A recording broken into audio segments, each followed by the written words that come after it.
I found this old bag. I have had it since I was 7. When the Cultural Revolution started, I didn't go to school. I looked at the bag for 2 years. This is my American dream, a house of my own on the land of the free. However, with all the pride and excitement, I also felt a sense of anxiety and emptiness. My American-born daughters readily decorated their rooms with the colors and designs expressing their individual identity. I felt the house is unfamiliar to me. I cannot find myself in it comfortably. I thought I have did farewell to my past, yet I have not completely embraced America.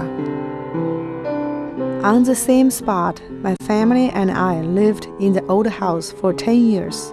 We felt it was too old, too small, and inadequate for modern living, so we decided to knock it down. It took my contractor only 2 weeks to demolish the over half-century-old house.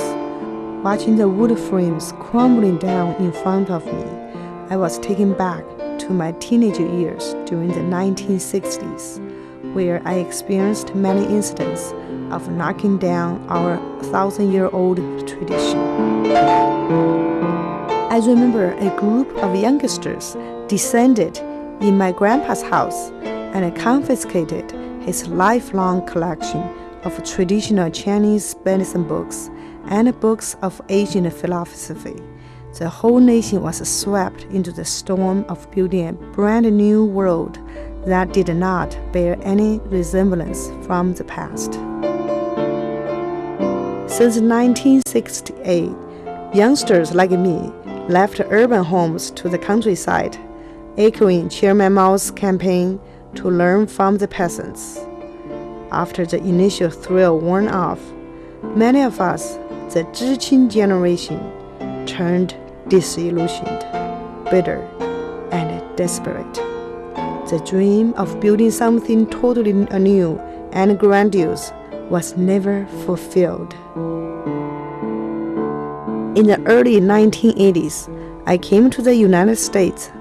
Thinking back, my culture equipped me in building my American dream, fighting against the odds, working hard, practicing frugality and endurance.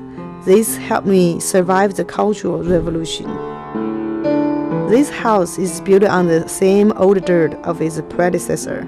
Tearing down an old house is easy, so is discrediting a long-preserved tradition or systems of belief.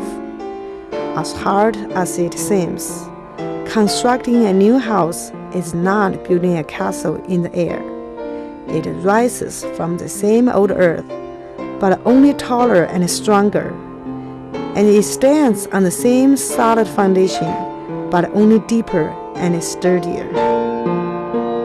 Just like this old school bag I have.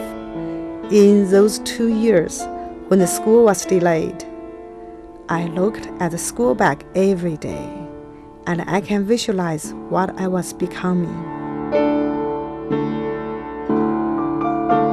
So, who am I, and where do I belong? To tell you the truth, I have never felt clearer than I am constantly in the process of becoming. So is my family. So are my 2 beloved nations.